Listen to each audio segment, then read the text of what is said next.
В маленьком провинциальном городке был праздник, отмечали день города, улицы были убраны, а центральная площадь, по которой шел Валера, была обставлена цветами, ухоженными кустиками и лавочками. Рядышком стояли очереди на покупку мороженого и воздушных шаров. В центре площади стояла красивая белая карета с позолотой в стиле XIX века, запряженная 2 лошадьми. Валера поискал глазами кучера и обнаружил его в холодке под деревом. На улице стояла ужасная жара. Был разгар дня, и солнце палило, словно огонь в печи. Все прохожие пытались скрыться в тени, занимали лавочки или садились прямо на газон под деревьями. Только карета с лошадьми стояла на открытом пятачке без единого намека на тень. Животные повесили головы, изредка подергивая хвостами. На них были надеты большие расшитые попоны, которые закрывали их спины. В гривнах и хвостах плетеные украшения. Валера покачал головой. Лошадкам явно было очень жарко на палящем солнце. А горе-владелец даже не подумал завести их в холодок, подумал мужчина. Он подошел к кучеру. «Зачем вы так над своими лошадками издеваетесь? Им же там жарко. Поставьте сюда, возле себя, хоть немного прохлады». «Тебе какое дело?» — грубо ответил владелец животных. «Ничего с ними не случится. Раньше лошади под солнцем работали и ничего. А эти на месте стоят, даже ничего таскать не нужно. Сюда их приводить нельзя, от них воняет, людям это неприятно. Хоть воды им дайте», — не успокаивался Валера. «Они пьют нормально», — гаркнул хозяин. «Утром и вечером этого лошадям достаточно». «Но не в жару», — возразил Валерий. «Слушай, ты вали отсюда со своими советами. Не мешай работать», — рассердился кучер. Валера сдаваться не хотел, но не успел он придумать достойный ответ, как сзади раздался грохот и испуганное ржание. Люди тут же обернулись на звук. Одна из лошадей рухнула на брусчатку, утягивая за собой напарницу. Второе животное испуганно ржало и пыталось отойти от павшего друга. По несчастью, люди взволнованно шептались, но никто не подошел поближе. Валерий тяжело посмотрел на кучера. Тот с недовольным лицом встал и нехотя дошел до животного. «Вставай, давай! Чего разлеглась?» — грубо прикрикнул мужчина. Валера понял, что дело принимает совсем скверный оборот. Он посмотрел по сторонам. Некоторые люди включили камеры и записывали происходящее. Это могло сыграть на руку.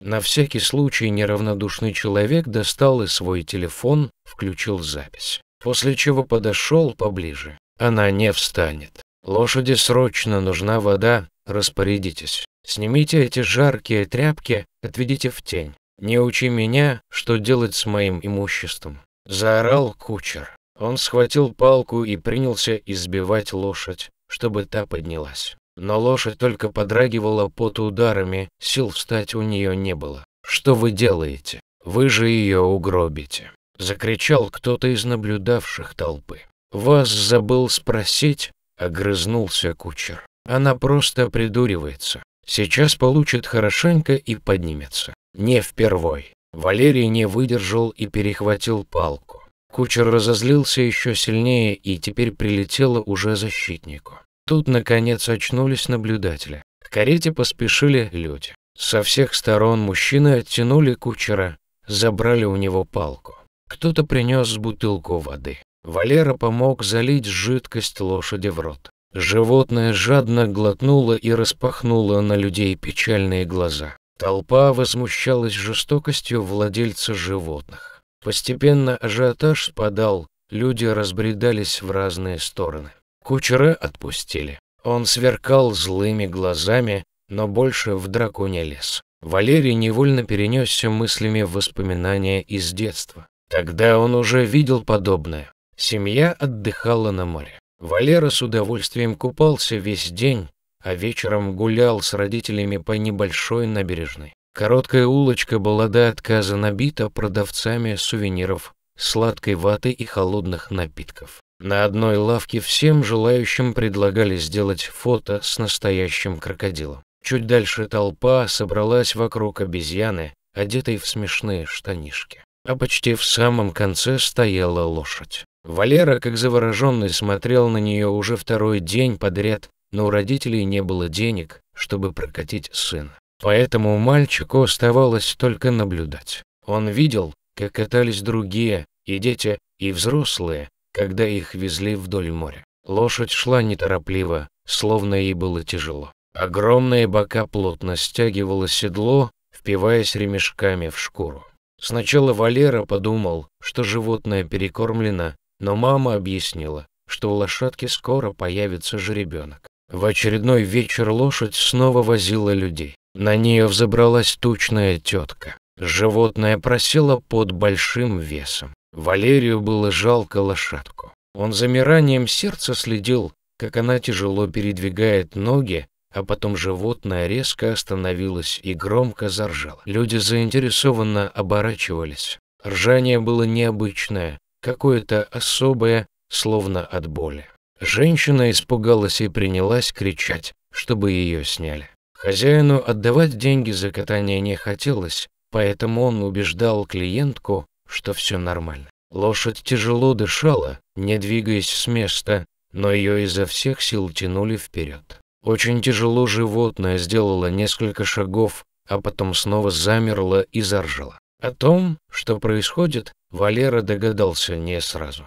Из-под хвоста кобылы начало что-то вылезать. Люди брезгливо морщились, уводили детей, отворачивались. Толстая тетка все-таки добилась, чтобы ее сняли с седла. Кобыла еще несколько раз заржала, пошатнулась и упала. Рядом на земле лежал новорожденный жеребенок. Валера вытянул голову, чтобы рассмотреть малыша получше, но мама крепко схватила его за руку. Тем временем хозяин лошади принялся ее громко ругать и бить. «Мама, лошадке же больно!» Ужаснулся маленький Валерка. «Наверное, — отвела глаза мама, — пойдем отсюда скорее. Хочешь мороженое?» «Но, мама, нужно лошадке помочь». Не успокаивался мальчик, отчаянно сопротивляясь. «Мы не можем ей помочь», — строго сказала мама. «Она чужая, ее хозяин может делать с ней все, что захочет. А мы уходим». Валера оглянулся. Сквозь толпу он увидел, что животное пытается встать, но не может. Люди огибали место, где лежали животные, как будто они были прокаженные. Никто не попробовал вступиться за кобылу. Больше мальчик лошадей на набережной не видел, а вскоре вернулся домой. Тот случай навсегда запомнился Валерию. Гуманное отношение к животным он сохранил. Только теперь не стеснялся делать замечания нерадивым владельцам, часто нарывался на грубость, но иногда добивался своего. В этот раз мужчина тоже не собирался сдаваться. Он вызвал на место полицию и оставался около лошадей до приезда патрульных. Несколько человек поддержали идею.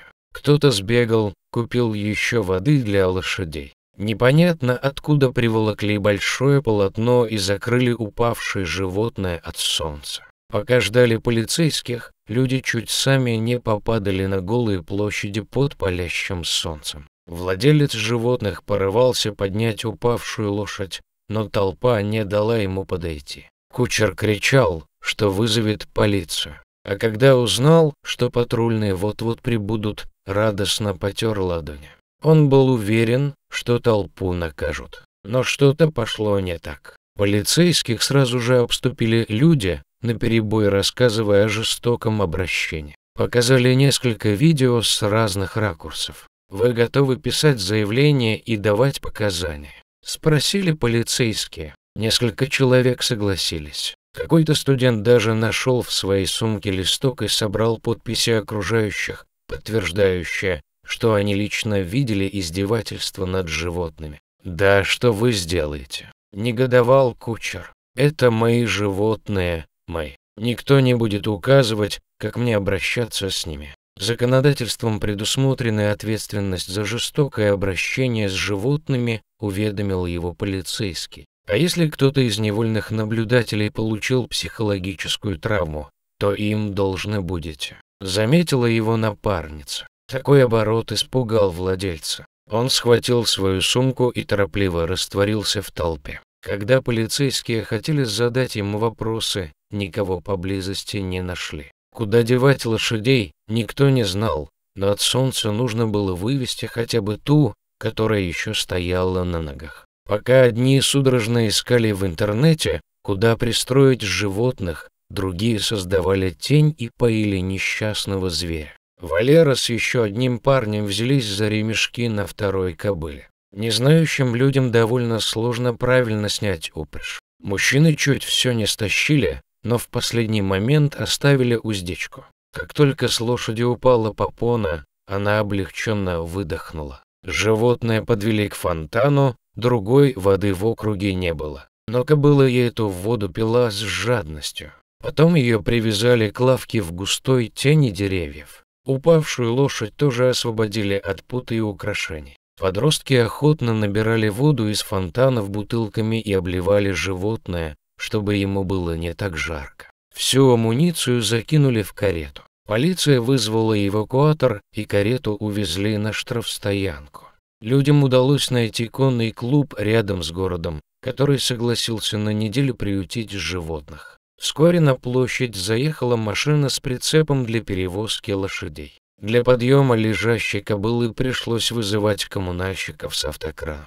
Животное переместили в прицеп. Туда же завели вторую лошадку, их увезли в подготовленное стойло, где уже ожидал ветеринар. А Валеру и других очевидцев пригласили в полицейский участок. Заявление, показания, пересылка в видео заняли весь вечер. Когда мужчина вышел на улицу, вокруг уже горели фонари. Насладиться достопримечательностями не получилось. Зато вышло сделать кое-что намного ценнее.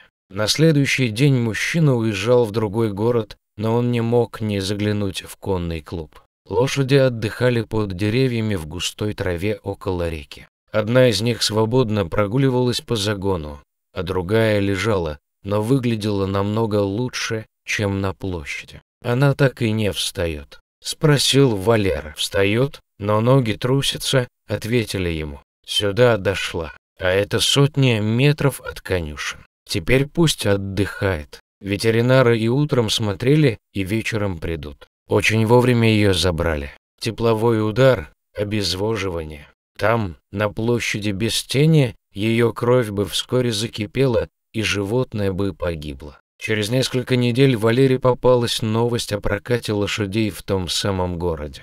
В статье рассказывали, что лошадей конфисковали. Официально владельцы обязали выплатить штраф за жестокое обращение. Одна из мамочек, что прогуливались на площади с детьми, последовала совету полицейского, женщина подала иск на компенсацию психологической травмы, нанесенной ребенку жестоким зрелищем, и имела все шансы его выиграть. Валера удовлетворенно кивнул. Теперь кучер точно трижды подумает перед тем, как мучить животных и морить их жаждой в жаркий день.